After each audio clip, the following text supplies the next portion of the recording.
इस खबर के प्रस्तुतकर्ता हैं रैम्पस स्कूल, मोमेंटम कोचिंग, एशप्रा जेम्स एंड ज्वेलर्स। स्वाद में है खास, अपनों को लाए पास सुधा मान्या मसाले।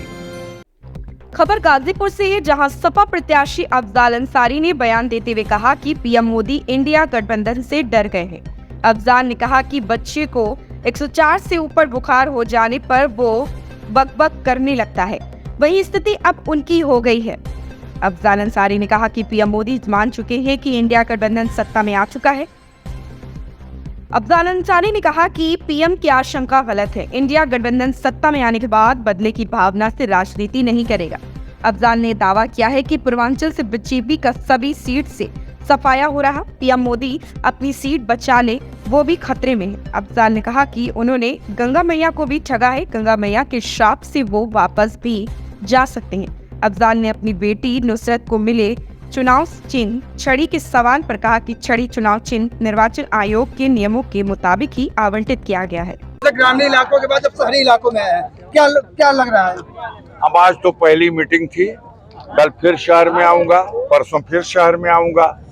अब ये 3-4 दिनों का सिलसिला शहर के मुख्तलिफ हिस्सों में जनता के बीच में अपनी बात कहूंगा, उनसे समर्थन हासिल करने की कोशिश करूंगा। अब बाकी आप देखिए, आप अपनी निगाह से देखिए, हमसे बेहतर आप देखेंगे। सर, कहा जाता है कि 2019 के चुनाव में जहाँ विपक्षी लोग ये कह रहे हैं कि जातिवाद की राजनीति में जो है अफजाल अंसारी की जीत हुई है, क्या लगता है इस बार 2024 के चुनाव में क्या रहेगा?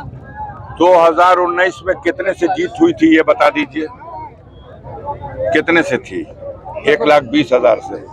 4 तारीख को मिलिएगा मंडी समिति जंगीपुर में, अगर उसका डबल हो जाएगा तो आपको जवाब मिल जाएगा। संजय जी, इन दिनों जो नुसरत अंसारी की जो छड़ी चुनाव चिन्ह है उसको लेकर भाजपा बहुत बेचैन है। अब भाजपा की बेचैनी का हम क्या इलाज करें? उसका इलाज माननीय ओम प्रकाश सिंह से पूछे, जाकर ओम प्रकाश राजभर जी से पूछे कि वो छड़ी उनकी वजह से मिल गई कि हमारे जिला के निर्वाचन अधिकारी की कृपा से मिल गई, कि जो निर्वाचन आयोग का कानून है उस कानून के मुताबिक मिल गई। ये आप इसकी छानबीन कर लीजिए। आज मोदी जी ने एक बयान दिया है कि इंडी गठबंधन के जो भी लोग हैं वो लोग अब पाकिस्तान का नाम लेकर जो लोगों को डरा रहे हैं। देखिए, इंडिया गठबंधन से वो खुद डर चुके हैं, तो वो सारी उलूल जुलूल बातें हम वही समझते हैं कि अब जो परिवार में किसी बच्चे को बुखार हो जाता है और 104 के बाद बकबक करता है, वही स्थिति उनकी हो गई है। वो ये भी कह रहे हैं कि इंडी गठबंधन वाले प्रभु राम से चिढ़ रहे हैं और आने वाले दिनों में राम मंदिर में ताला भी लगवा देंगे। उनको क्यों इंडिया गठबंधन से इतनी डर लग रही है कि इंडिया गठबंधन सत्ता में आएगा तो ये करेगा तो ये करेगा? वो मान चुके हैं कि इंडिया गठबंधन सत्ता में आ चुका है। हम ये कह सकते हैं कि नहीं, हम ऐसा कुछ नहीं करेंगे, जैसी आशंकाएं वो व्यक्त कर रहे हैं। इंडिया गठबंधन सत्ता में आया तो वो बदले की भावना से राजनीति नहीं करेगा इन लोगों की तरफ से। सर, योगी जी का एक बयान है कि जब आतंकवादी घुसते थे और विस्फोट होते थे उस वक्त जो कांग्रेस का राज हुआ करता था। हाँ, ये जब पुलवामा की घटना हुई थी जिसमें हमारे 40-44 जवान शहीद हो गए थे, उस समय कांग्रेस पार्टी का कौन लीडर था जो देश का प्रधानमंत्री था? बता दीजिए। उस समय तो नरेंद्र मोदी थे। क्या वो आतंकवादी घटना नहीं थी?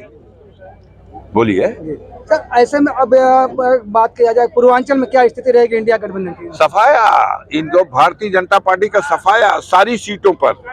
मोदी अपनी सीट बचा ले, बस अपनी सीट बचा लें, यही बहुत है।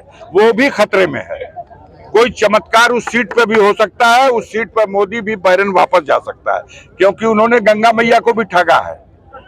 कहा गंगा जी ने मुझे बुलाया, न गंगा अविरल हुई, न गंगा निर्मल हुई और न गंगा स्वच्छ हुई। तो गंगा मैया का श्राप तो मैं समझता हूं उनको वापस भी भेज सकता है। सांसद जी, बसपा प्रत्याशी का एक कहना है कि बसपा जो है आगे चल रही है और सपा और भाजपा एक साथ मिलकर खेल खेल रहे हैं। अब उनकी बात का हम क्या उस पर टिप्पणी करें? हम उस पर क्या टिप्पणी करें? उनको अपना आकलन करने का अधिकार है, वो अपना आकलन कर रहे हैं। Thank you sir.